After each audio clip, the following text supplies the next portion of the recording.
Not a single soul appeared for my son's surgery. 3 days later, Mom messaged, "Your sister's wedding gown needs $10,000. I sent $1 by a veil. I then froze their access to my bank accounts. The manager called the following morning. Can you imagine being utterly terrified, watching your precious 7-year-old son getting wheeled into emergency surgery, knowing you're completely alone? You called everyone you thought you could count on, but nobody showed up. And then, just days later, after all that fear and isolation, your family comes calling, not with concern, but demanding $10,000 for a wedding dress. What would you even do? Because that's exactly what happened to me, Carolyn. And let me tell you, that demand was the breaking point in a lifetime of quiet betrayal. I'm Carolyn, 34, a single mom with a career in finance, and my world revolves around my son, Dylan. He's the sweetest boy, thoughtful, curious, and incredibly resilient, especially considering the health challenges he's faced since birth. A minor heart murmur, frequent respiratory infections. The medical bills have been substantial, but I've built a good career and I've always been able to provide for him. What I couldn't give him, though, was a family that truly cared, a family that showed up when it mattered most. You see, I grew up in suburban Chicago with my parents, Martha and Frank, and my younger sister, Vanessa. From my earliest memories, there was this unspoken rule, a hierarchy. Vanessa was the golden child. I was the responsible one. Our childhood photos tell the whole story. Vanessa, sparkling in dance costumes, beaming at the camera with our proud parents. Vanessa, surrounded by piles of gifts at Christmas. Vanessa, celebrated for every tiny achievement. Meanwhile, I was the practical, quiet daughter. I learned early on to take care of myself. By 16, I was working at the local grocery store after school and on weekends. Not because we needed the money, we were comfortably middle class, but because my parents made it clear that my wants and needs were my responsibility. When college applications came around, I remember sitting at the kitchen table, holding my acceptance letter to Northwestern. My parents exchanged nervous glances.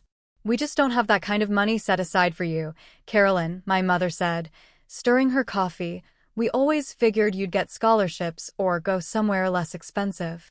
What she didn't say, but I knew in my gut, was that they were saving every penny for Vanessa, who was 2 years behind me. So I took out student loans, worked 30 hours a week, and graduated with a business degree. Meanwhile, Vanessa floated through 3 different universities over 6 years, changing majors repeatedly, with our parents covering every single cent. My first job was as a bank teller. I was 22, eager to build my career and finally pay down those loans. I rented a tiny studio, packed my lunches every day. I still remember calling my parents, so excited to tell them about my first promotion to personal banking associate, only for the conversation to be cut short because they were helping Vanessa move into a new apartment after she dropped out of college again. At 25, I met Brian. He was charming, ambitious, and seemed to appreciate my practical nature. We married quickly, in a small ceremony that my parents actually complained was too modest. We always imagined giving one of our daughters a proper wedding, my mother sighed, though they hadn't contributed a dime to ours. Brian and I both worked incredibly hard. Within 2 years, I was pregnant with Dylan. It was during my pregnancy that I received my biggest promotion yet, financial advisor at one of Chicago's most prestigious firms. Brian seemed supportive at first, but after Dylan was born, everything changed. He worked later and later, grew irritated by the baby crying, and eventually admitted he simply wasn't ready for fatherhood. By the time Dylan was 2, our divorce was final. Brian pays his child support, but he has minimal involvement in Dylan's life. I don't badmouth him to Dylan, but the truth is, I'm essentially raising our son alone. Throughout all these years, a disturbing pattern emerged with my parents and sister. They rarely called or visited unless they needed something. And increasingly, what they needed was money. First, it was my parents, needing help refinancing their home after they'd taken out a second mortgage to pay for Vanessa's latest graduate school attempt, which she abandoned after 1 semester, of course. I helped them secure a better rate and covered the closing costs. That was $5,000 I'd been saving for a family vacation with Dylan. Then there was Vanessa's credit card debt, $12,000 she'd racked up buying clothes and taking weekend trips. My parents called me in a panic, saying Vanessa was crying every night, afraid of debt collectors. I created a payment plan and covered the first 4 months of payments just to get her back on track. Each time, I received effusive thanks and promises that things would be different. And each time, months would pass with no contact until the next crisis emerged. Meanwhile, when I mentioned Dylan's school achievements or his ongoing health concerns, I got distracted responses or a quick change of subject. "Your sister is just going through a difficult time right now," my mother would say whenever I expressed my frustration at the one-sided relationship. Family helps family. You're just better with money, Carolyn. It has always come easy to you. Easy? Nothing about my financial stability came easy. I worked 60-hour weeks, raising a child alone. I carefully budgeted every single dollar. I sacrificed vacations and new clothes and dinners out to build security for Dylan and myself. But in my family's narrative, I was simply lucky or naturally good with money, as if my success had fallen from the sky rather than being earned through years of discipline and sheer, exhausting hard work. This was the family dynamic I had reluctantly accepted, the responsible daughter, always expected to rescue everyone else, while receiving minimal emotional support in return. I had tried to set some boundaries over the years, but nothing prepared me for what happened after Dylan's surgery. Last Wednesday started like any ordinary school day. I was making Dylan's lunch, turkey sandwich with the crusts cut off, apple slices, a small cookie, when he came into the kitchen, clutching his stomach. "Mommy, my tummy really hurts," he said, his face pale and pinched with pain. At first, I thought it might be a stomach bug. There had been one going around his second-grade class. I felt his forehead, no fever, and gave him some water. But within 20 minutes, he was curled up on the couch, crying, saying the pain was getting worse, now concentrated on his right side. Alarm bells went off in my head. Right side, abdominal pain, appendicitis. I didn't hesitate. I called my boss to let her know I had a family emergency, scooped up Dylan, and drove straight to the emergency room. The triage nurse took one look at Dylan and immediately brought us back. Within an hour, a doctor confirmed my fears: acute appendicitis. Dylan needed emergency surgery to remove his appendix before it ruptured. "We need to operate within the next 2 hours," the surgeon, Dr. Bennett, explained. The good news is this is a common procedure, but he will need to stay in the hospital for at least 2 days afterward to monitor for infection. As they prepared to take Dylan for pre-op testing, I stepped into the hallway and called my mother. My hands were shaking so badly I could barely hold the phone. "Mom," I said when she answered, my voice cracking, "Dylan has appendicitis. We're at Memorial Hospital. They're prepping him for emergency surgery right now. I'm really scared. Can you and Dad come?" There was a pause. A long, agonizing pause. "Oh, honey," she finally said, her voice sounding put out. "Today I have my standing hair appointment at 11 o'clock, and your father was going to clean the gutters." I closed my eyes, trying to steady my breathing. "Mom, your grandson is having emergency surgery. The hair appointment can wait." "Well, let me talk to your father and see what we can do," she huffed. "What time is the surgery?" They said within the next 2 hours. "Please hurry. We'll see what we can do, Caroline. Don't be so dramatic. Appendectomies are routine these days." I ended the call and immediately dialed Vanessa. It went straight to voicemail. I sent a text explaining the situation and asking her to come to the hospital if she could. Then I returned to Dylan's side, forcing a calm expression I didn't feel. The next few hours were a blur.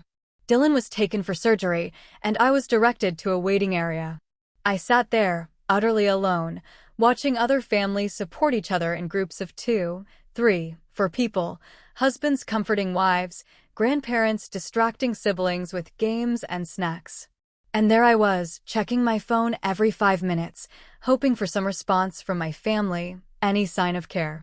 After an hour, my mother texted, "Let us know when he's out of surgery. Your father has a backache today, so driving would be difficult." Nothing from Vanessa. A kind nurse named Janet noticed me sitting alone and brought me a cup of coffee. "Is someone coming to sit with you, Han?" she asked gently. I shook my head, not trusting myself to speak without crying. "Well, I'll check on you when I can," she promised, patting my shoulder. "The surgical team for appendectomies is excellent here. Your little boy is in good hands." 2 hours later, Dr. Bennett found me. "The surgery went perfectly," he said with a reassuring smile. "We caught it before it ruptured. Dylan is in recovery now, and you can see him in about 20 minutes. The relief was overwhelming. I thanked him profusely, then immediately texted my parents and Vanessa with the good news. My mother responded with a thumbs-up emoji. My father sent, "Great news. Tell the little guy we love him." Vanessa finally responded an hour later. "Glad he's okay."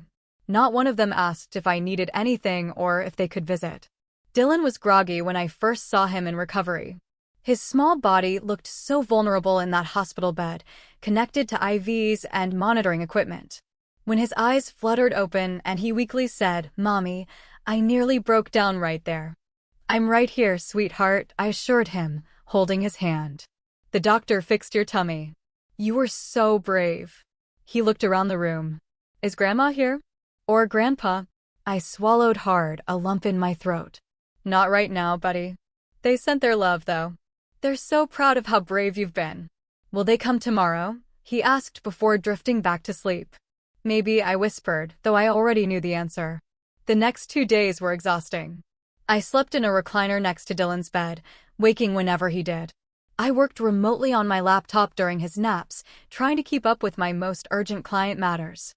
The hospital Wi-Fi was spotty, and I had to step into the hallway for client calls, constantly worrying about being away from Dylan, even for 15 minutes. I sent regular updates to my family with photos of Dylan's recovery. The responses grew briefer. My mother asked if I would be able to join them for Sunday dinner that weekend. Vanessa sent a meme about hospitals. My father didn't respond at all. No one visited. No flowers arrived. No offers to bring food or sit with Dylan so I could shower or get fresh air. By Friday afternoon, when Dylan was discharged, my resentment had hardened into something cold and solid in my chest. As I helped my son carefully into the car, mindful of his incision site, I made a silent promise to myself: something would have to change. At home, I settled Dylan on the couch with his favorite stuffed dinosaur and a Disney movie. I ordered pizza delivery for dinner, a special treat, and sat beside him, stroking his hair as he dozed off and on, still weak from the surgery and medication. "Mommy," he asked during a quiet moment, "are Grandma and Grandpa mad at me?"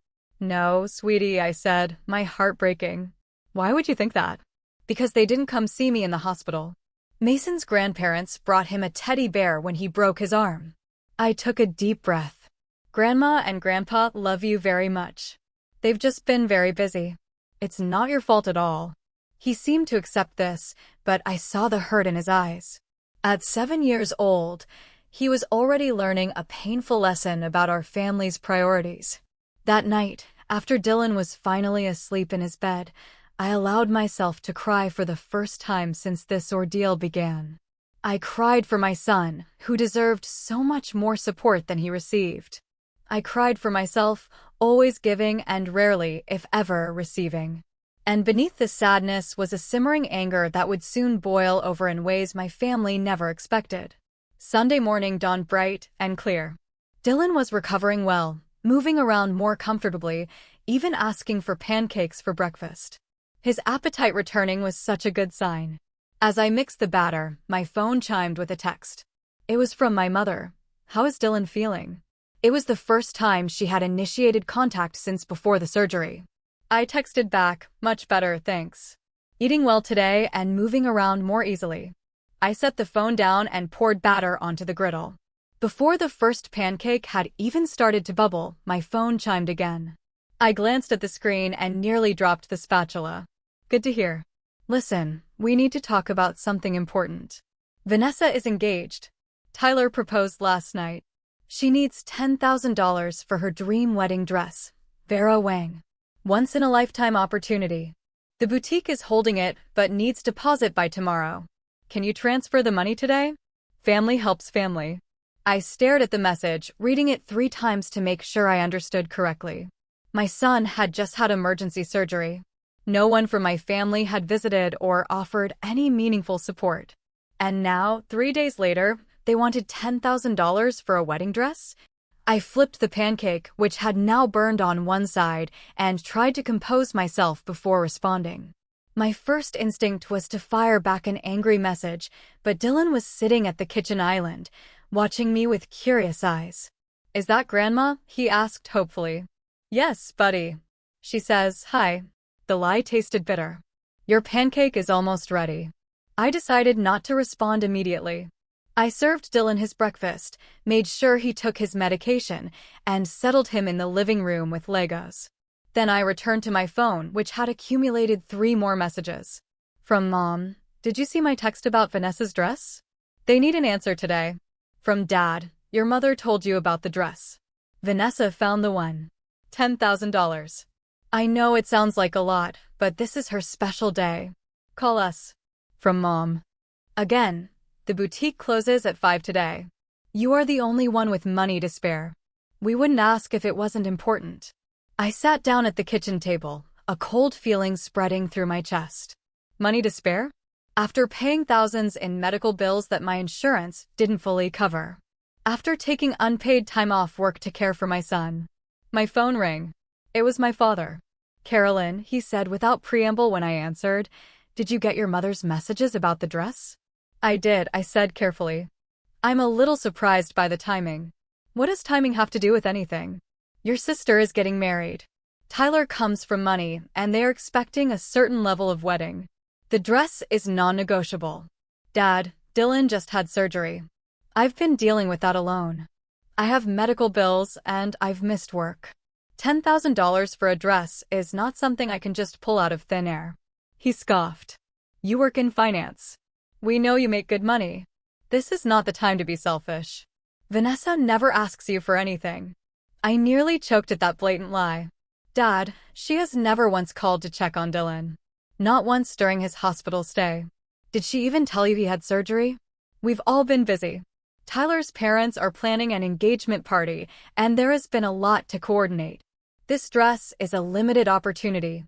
Vanessa tried it on yesterday, and it's perfect. She deserves this." The conversation continued in this vein for several minutes.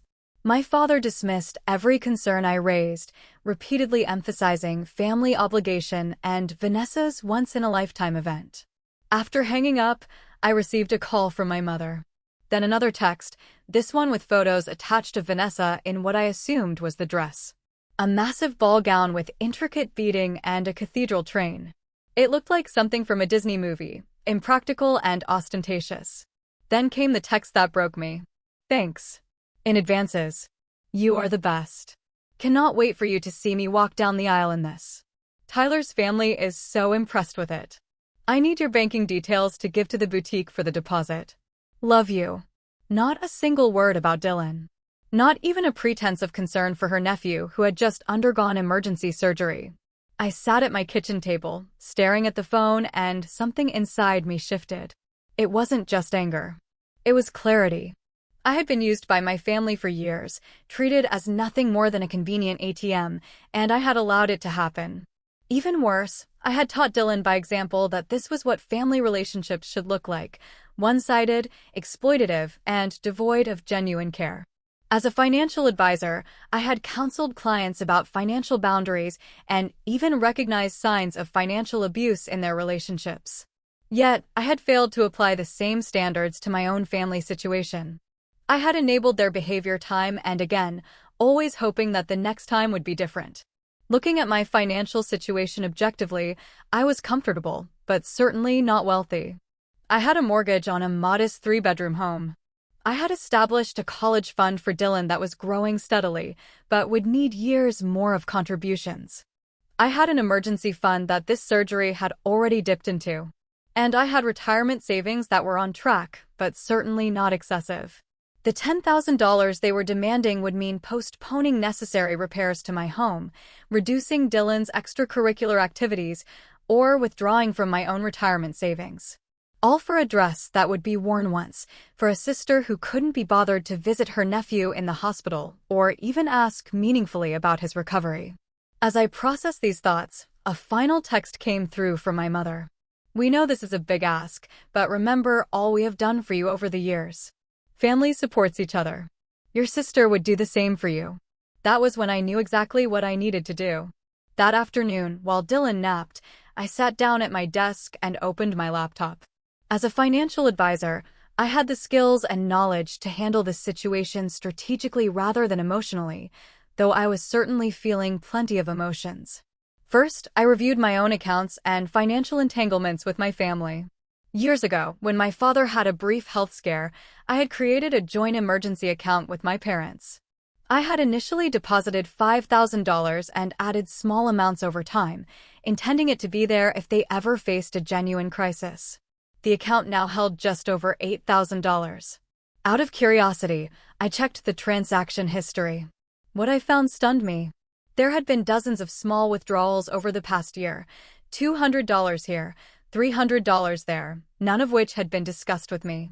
The most recent withdrawal, just last week while Dylan was in the hospital, had been for $600 with a memo line reading "Advance for V-dress shopping." They had already been using this emergency fund for Vanessa's wedding expenses without even telling me. My blood boiled, but I forced myself to think clearly. This was not the time for an emotional reaction. This was the time for setting firm boundaries. During my training as a financial advisor, I had attended a seminar on financial abuse and exploitation. The instructor had emphasized that financial boundaries, once violated, needed to be reestablished decisively and completely. Half measures only invited further exploitation. I picked up my phone and called Robert, the manager at my bank branch, who had become something of a mentor to me over the years. "Carolyn," he greeted me warmly, "how is Dylan doing?" I heard about his appendix. At least someone had been paying attention to my family crisis. I updated him briefly on Dylan's recovery, then explained why I was calling. "I need to make some changes to my accounts, particularly regarding authorized access. And I'd like your advice on the best way to handle this situation." I laid out the basics: the joint emergency account, the unauthorized withdrawals, and the current demand for $10,000. Robert listened without interrupting. "Unfortunately, this type of family financial entanglement is more common than you might think," he said when I finished. "The good news is we can take steps immediately to protect your assets." With Robert's guidance, I spent the next hour creating a comprehensive plan. First, I would freeze the joint emergency account so no further withdrawals could be made without my in-person authorization. Second, I would establish a new, separate college fund for Dylan with ironclad protections that would make it impossible for anyone but him to access the money, and only for educational purposes. Third, I would document the history of financial requests and contributions to create a clear record of the pattern of behavior. Fourth, I would send a token response to make my position clear before they attempted to access the emergency fund again. "Are you sure about this last part?" Robert asked when I explained what I planned to do. "It might escalate the situation." "I am sure," I said firmly. "This has been building for years. If I don't make a clear statement now, nothing will change." After ending the call with Robert, I logged into my banking app. I initiated a $1 transfer to my sister's account with a memo line that read, "By a veil. This is all you get after abandoning Dylan." Then I completed the paperwork to freeze access to the emergency account and changed all the permissions. I also transferred the remaining balance to a new account in my name only, except for $100 I left behind. I set up the new educational trust for Dylan with the strictest controls available. No one, not my parents, not Vanessa, not even me, would be able to withdraw that money for anything other than educational expenses. It was now completely protected. As I worked, I felt a strange mix of emotions. There was anger, certainly, but also a growing sense of empowerment. For years, I had accepted my assigned role in the family, the responsible one, the provider, the ATM. For the first time, I was taking control of my own financial boundaries and, by extension, my relationship with my family. I knew there would be backlash. My mother would cry and accuse me of being selfish. My father would make veiled threats about family loyalty. Vanessa would alternate between sweet-talking and vicious accusations. I had seen this pattern before whenever I attempted even minor boundary setting. But this time would be different. This time, I had concrete protection in place. This time, I was thinking not just of myself, but of the example I was setting for Dylan. What kind of relationships did I want him to accept as normal? What kind of treatment did I want him to believe he deserved? As I finalized the last details, I heard Dylan calling for me from his bedroom. I closed my laptop, took a deep breath, and went to check on my son. Whatever storm was coming, I was prepared to weather it for both our sakes.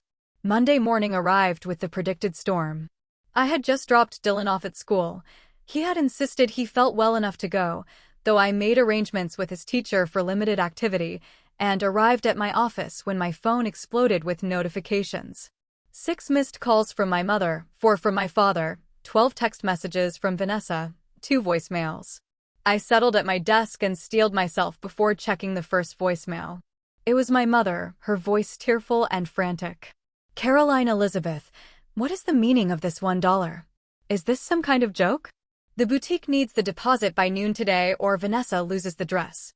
Call me immediately." The second voicemail was even more emotional. "I don't know what kind of game you are playing, but this is your sister's future happiness at stake. We raised you better than this. Your father is furious. Fix this mistake right now." The text messages ranged from Vanessa's initial confusion, "Hey sis, there must be some mistake with the transfer," to sweet-talking, "Please Caroline, you know how much this means to me," to outright hostility, "You have always been jealous of me. If you ruin this for me, I will never forgive you." I put my phone on silent and tried to focus on work. But by 10:30, my assistant knocked on my door. "Caroline, your mother is here. She seems very upset. Should I send her in or tell her you're in a meeting?" I sighed. I had expected this, though not quite so quickly. "Send her in, please. And Lauren? No interruptions for the next 20 minutes, regardless of what you might hear." My assistant nodded, her expression sympathetic but curious. A moment later, my mother burst into the office, her face blotchy with tears and anger. She didn't bother with a greeting. "What have you done to the emergency account? Your father tried to withdraw the money for Vanessa's dress deposit, and the teller said it was frozen. Then we discovered you emptied it except for $100. This is not just your money, Carolyn." I remained seated, keeping my voice calm and professional. "That account was created by me for genuine emergencies, Mom. Not for wedding dresses. Not for the regular withdrawals you and Dad have been making without my knowledge or consent. We are your parents. We don't need your consent to use family money." "It is not family money, Mom. It is my money that I earned and set aside in case you or Dad had a health crisis or some other genuine emergency. Over the past year, you have withdrawn nearly $4,000 in small amounts without once mentioning it to me." She waved her hand dismissively. "Small expenses. Nothing worth bothering you about. But this dress is important, Caroline. The boutique will not hold it past noon. Vanessa is devastated. Dylan had emergency surgery last week," I said quietly, my voice carefully controlled. "None of you bothered to visit him or offer any meaningful support. He asked me if his grandparents were mad at him because they didn't come to the hospital." For a brief moment, I saw a flicker of shame cross my mother's face, but it was quickly replaced by indignation. "We were busy. And hospitals are depressing. We send our love. A text message is not support, Mom. Being there for family during a crisis, that is support. A $10,000 wedding dress is not an emergency." My mother's voice rose, and I was grateful for my office's solid door. "You have always been jealous of Vanessa. Always trying to make her special moments about you. First, you refused to help. Then, you send $1 as some kind of cruel joke. It was not a joke. It was a statement. I am done being the family ATM while receiving nothing but token attention in return. I have my own family to think about, Dylan. My priority is his well-being and future, not Vanessa's one-day princess fantasy." The argument escalated from there. My mother's voice grew louder until I was certain everyone in the office could hear despite the closed door. She brought up every perceived slight from childhood, accused me of ingratitude for all the sacrifices they had made for me, and eventually resorted to threats. If you do not fix this right now, you can consider yourself no longer part of this family. Something inside me went very still at those words. Is that really how you measure family, Mom? By financial transactions? Because if withdrawing financial support means I'm not family, then what does it mean that none of you provided emotional support when Dylan was in surgery? Were you already not acting like family then? She had no answer for that. Instead, she grabbed her purse and stood up. This is not over. Your father will be calling you. You have until noon to make this right. As she stormed toward the door, she turned back with a final shot. And don't bother coming to Sunday dinner anymore if this is how you treat family. After she left, I sat at my desk, shaking slightly, but feeling strangely calm. I had expected anger, but the reality of facing it was still jarring. My assistant poked her head in a few minutes later. Everything okay? I think the entire floor heard parts of that. I gave her a weak smile. Family drama, nothing to worry about. But by lunchtime, things had escalated further. My father called 4 more times. I sent each to voicemail. Vanessa's texts became increasingly frantic and then abusive. I muted the conversation. At 1:15, I received an unexpected call from Robert at the bank. Carolyn, I wanted to give you a heads up. Your parents just left my office. They were trying to override the freeze on the joint account, claiming it was an emergency situation and that you were having mental health issues preventing you from making rational decisions. I gasped. They what? They also attempted to file a fraud report, claiming you had unlawfully transferred funds out of a joint account. I explained that as the primary account holder who created and primarily funded the account, you were within your rights to make those changes. I appreciate the call, Robert. I'm sorry you got dragged into this. No need to apologize. I wanted you to know they may try other avenues. They mentioned possibly contacting your firm's management to discuss your concerning behavior. I thought you should be prepared.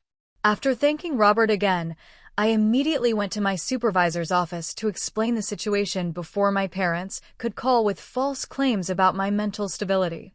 Nancy, my supervisor for the past 5 years, listened with growing concern. I had no idea you were dealing with this kind of family pressure, Caroline, she said when I finished. If they do call, I will handle it appropriately, and if you need any time off to deal with this situation, just let me know. By the end of the workday, I had received notice that my parents had attempted to make 3 separate withdrawals from the now frozen emergency account, each declined by the system I had put in place. When I picked up Dylan from his after-school program, I was exhausted from the emotional warfare, but resolute in my decision. Something would have to give, and for once, it would not be me. Tuesday evening, my phone rang with my father's number. I had been ignoring their calls all day, but something told me to answer this one. Carolyn. My father's voice was tight with controlled anger. We need to have a family meeting tonight. 7 o'clock at our house. I cannot do tonight, Dad. Dylan is still recovering, and I don't want to leave him with a sitter so soon after his surgery. Then bring him. This needs to be resolved immediately. Is this about Vanessa's dress? Because my answer has not changed. This is about much more than the dress. Now you have made serious accusations and taken actions that affect this entire family. 7 o'clock, he hung up without waiting for my response. I stood in my kitchen, considering my options. I could refuse to go, but that would only escalate the situation further. If this confrontation was inevitable, perhaps it was better to face it directly and on my terms. I called my neighbor, Miss Jenkins, a retired teacher who had become a friend and occasional backup caregiver for Dylan. She readily agreed to watch him for a few hours, understanding from my tone that this was important. Take all the time you need, she assured me. Dylan and I will bake cookies and watch that space documentary he's been talking about. Before leaving, I gathered my documentation. I had prepared a spreadsheet detailing every financial contribution I had made to my family over the past decade, totaling more than $50,000. Bank statements showing the unauthorized withdrawals from the emergency account, and copies of text messages showing the pattern of contact only when money was needed. Armed with evidence and resolve, I drove to my parents' house, the same split-level home where I had grown up. As I parked in the driveway, I noticed Vanessa's car already there, along with an unfamiliar luxury SUV that I guessed belonged to her fiancé, Tyler. My mother answered the door without a greeting, simply turning and walking toward the living room where the others waited. My father sat in his recliner, his position of authority during family discussions since my childhood. Vanessa and a tall, well-dressed man I assumed was Tyler sat on the couch. Everyone looked up as I entered, their expressions ranging from anger to discomfort. "Sit down," my father instructed, pointing to a dining chair that had been placed opposite everyone else, the hot seat. I remained standing.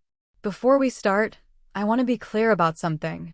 I am here to discuss the pattern of financial and emotional exploitation that has characterized our family relationships for years. I am not here to be guilt, manipulated, or bullied into providing money for Vanessa's wedding." Exploited? Vanessa stood up, her face flushed. "Are you serious right now? Just because I asked for help with my wedding dress? This is not about just the dress, Vanessa. This is about years of one-sided support, about the fact that none of you showed up when Dylan was in surgery, and about the unauthorized withdrawals from the emergency account I established." "What unauthorized withdrawals?" Tyler spoke for the first time, looking confused. "What emergency account?" I realized in that moment that Vanessa's fiancé likely had no idea about the family's financial dynamics. This was confirmed when my mother quickly interjected, "That is not relevant to the current discussion. Tyler, we are here to talk about Caroline's refusal to help with wedding expenses." I addressed Tyler directly. "I created an emergency fund for my parents years ago. Without my knowledge, they have been making regular withdrawals, including funds for Vanessa's wedding preparations. When I discovered this and froze the account, they tried to claim I was mentally unstable to the bank manager." Tyler's eyebrows shot up, and he turned to look at Vanessa. "Is this true? You told me your sister refused to contribute to our wedding, not that your parents were already using her money without permission." Vanessa looked trapped. "It's not like that. Mom and Dad said the account was for family needs, and the wedding is a family need. $10,000 for a dress is not a need," I said firmly. "And speaking of the dress, Tyler, did you know that was the amount being requested?" Tyler's expression darkened. $10,000? Vanessa told me the dress budget was $2,000, which I already thought was excessive. The room fell silent. My mother glared at me for revealing this information, while Vanessa suddenly became very interested in her manicure. I pulled out the folder of documentation I had brought. "I think it's time we put all the cards on the table. This is a record of every financial contribution I have made to this family over the past 10 years. I handed copies to each person in the room and continued speaking as they looked at the spreadsheet. $53,820. That includes helping with the refinance of this house, paying off Vanessa's credit card debt twice, covering Dad's medical bills when he had pneumonia, and dozens of smaller loans that were never repaid. What it does not include is any record of emotional support flowing in the other direction." The room remained silent as they absorbed the information. Tyler looked increasingly uncomfortable, darting glances at Vanessa and my parents. "Last week, my 7-year-old son had emergency surgery. I called each of you asking for support. Not money, just your presence. None of you showed up, not once during his 3-day hospital stay. Dylan asked me if his grandparents were mad at him because they didn't visit. My mother had the grace to look ashamed, but my father maintained his defensive posture. We explained why we could not come. You are making this into something it is not." "Am I? Because 3 days after you couldn't be bothered to visit your grandson in the hospital, you demanded $10,000 for a wedding dress. How exactly should I interpret those priorities?" I turned to Tyler again. "Did you know about Dylan's surgery?" He shook his head slowly. "No. I had no idea." Vanessa shot me a venomous look. "Stop trying to make Tyler think badly of us. This is just your jealousy talking. You have always resented that Mom and Dad love me more." The room went deadly quiet at her outburst. The truth that had always been understood but never spoken aloud hung in the air between us. My father cleared his throat uncomfortably. "Vanessa, that is not true. We love both our daughters equally. But the damage was done." Tyler was now looking at his fiancée with new eyes, and my mother could not meet my gaze. I took a deep breath and delivered the speech I had been preparing since Sunday. Family means showing up for each other. It means celebrating successes and providing support during crisis. It means care flows in both directions, not just one way. For years, I have been the one expected to give, financially, emotionally, practically, while receiving token acknowledgement in return. That ends today. I am not cutting contact with this family. I am not saying I will never help in a genuine emergency. But I am establishing firm boundaries. No more financial support without genuine relationship. No more one-sided giving. No more treating me like a convenient ATM while ignoring my son. I looked each of them in the eye before continuing. The money I have saved is for Dylan's future and our security. It is not available for designer wedding dresses or any other non-essential expenses. The emergency account will remain frozen until we have rebuilt trust, which will take time and effort on all parts. If you want a relationship with me and with Dylan, you are welcome to it, but it must be based on mutual care and respect, not financial transactions. The choice is yours. I stood up, gathering my purse and the folder of documentation. No one spoke as I walked toward the door. Just as I reached it, Tyler's voice stopped me. Caroline, I want to apologize. I had no idea about any of this, especially about your son's surgery. For what it's worth, I think you are absolutely right about family priorities. I nodded my thanks to him, noting Vanessa's shocked expression, and left without another word. As I drove home, I felt lighter than I had in years, as if a burden I had carried so long I had forgotten it was there had finally been lifted from my shoulders. 2 months have passed since that showdown in my parents' living room, and much has changed. Dylan has fully recovered from his surgery, back to his energetic self, riding his bike and building elaborate Lego structures across his bedroom floor. The physical healing was straightforward. The emotional landscape has been more complicated. For the first 3 weeks after the confrontation, there was complete silence from my family. No calls, no texts, not even the usual social media interactions. I used that time to focus on Dylan and myself, establishing new routines and priorities, free from the constant background anxiety of anticipating the next financial request. I started seeing a therapist, Dr. Morgan, who specializes in family dynamics and boundary setting. Our weekly sessions have helped me recognize patterns I had normalized for so long, the subtle manipulation techniques, the emotional withholding, the implied obligations that were never reciprocated. What you are describing is a classic family system with rigid roles, Dr. Morgan explained during an early session. You were assigned the role of provider and fixer, while your sister was given the role of being taken care of. Breaking out of these roles threatens the entire system, which is why the backlash was so severe. With her guidance, I have been working on maintaining my boundaries while processing the grief of losing the family relationship I had always hoped for but never truly had. It has not been easy, but it has been necessary. The financial freedom has been unexpectedly liberating. Without the constant drain of family emergencies, I have been able to plan a summer vacation for Dylan and me, our first real vacation that wasn't just visiting relatives. We're going to spend a week at a beach resort with swimming pools and kids' activities.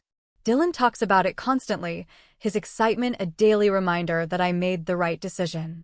I also started the home renovation project I had been postponing for years. Nothing extravagant, just updating our worn kitchen cabinets and replacing the stained carpet in the living room with hardwood floors. Creating a home that feels truly ours, not just a place we inhabit between work and school. The first crack in the family silence came 6 weeks after our confrontation. A letter arrived. Not an email or text, but an actual handwritten letter from Vanessa. I sat on my back porch with a cup of tea, steeling myself before opening it. Dear Carolyn, it began. Tyler and I have postponed our wedding. After our family meeting, he had a lot of questions about our financial situation and expectations. We have been having long talks about priorities and values that have not always been comfortable. She went on to acknowledge, albeit somewhat grudgingly, that she had been oblivious to Dylan's surgery and health challenges.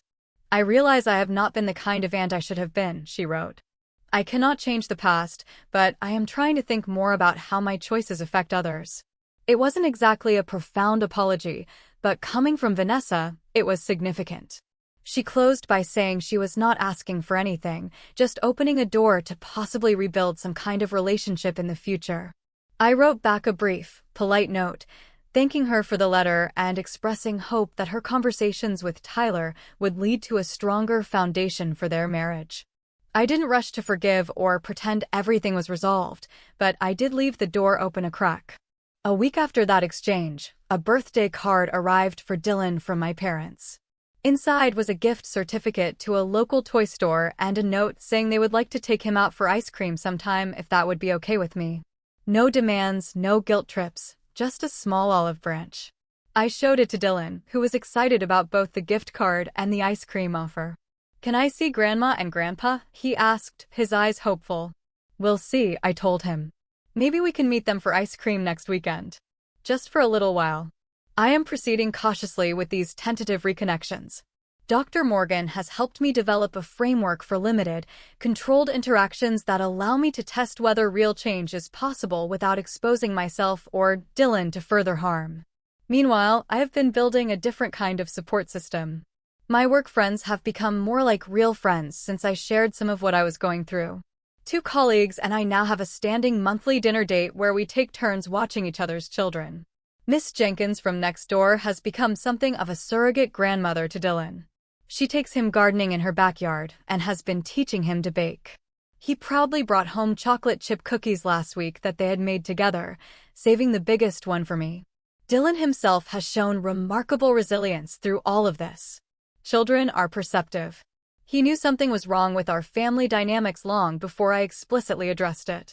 Recently, as I was tucking him in, he asked a question that caught me off guard. "Mommy, is it okay not to give someone something, even if they really want it?" I sat on the edge of his bed, considering how to respond. "Yes, buddy. It is okay to say no, even to people you care about, if what they're asking for is not right for you to give." "Why do you ask?" "Joey at school wanted me to give him my new action figure, and he said, 'Best friends always share everything.' But I didn't want to give it to him because it was special to me." "Was that okay?" I hugged him close. "That was absolutely okay. Real friendship is not about taking things from each other. It is about respecting each other and caring about each other's feelings." He nodded seriously. "That's what I thought. I told Joey we could play with it together at recess, but it would stay my toy." He got mad at first, but then he was okay. In that moment, I realized my son was already learning the lesson it had taken me 34 years to grasp. Healthy relationships require boundaries, and love without respect is not really love at all. The journey ahead will not be easy. Family patterns do not change overnight, and there may be more confrontations and difficult conversations to come. But for the first time in my adult life, I feel free to define my own worth outside of my utility to others. I am building a life based on genuine connection rather than obligation, and showing Dylan what healthy relationships really look like. The money I once might have sent for Vanessa's wedding dress is now securely in Dylan's college fund. The emotional energy I once spent managing my family's crisis is now invested in building a joyful life with my son and nurturing friendships that flow both ways. Sometimes the most profound act of love is not giving people what they ask for, but showing them where the boundaries must stand. Money cannot buy family loyalty, but protecting your peace is truly priceless. I would love to hear your thoughts on this situation. Have you ever had to set difficult boundaries with family members who were taking advantage of you? How did you handle it, and what was the outcome? Tell me what you think in the comments below. I really want to know. And if this story resonated with you, please like and subscribe to hear more stories about finding strength in difficult family situations. Share this with someone who might need to hear that it's okay to prioritize their own well-being. Thank you for listening to my story, and remember, you deserve relationships that add to your life, not drain it.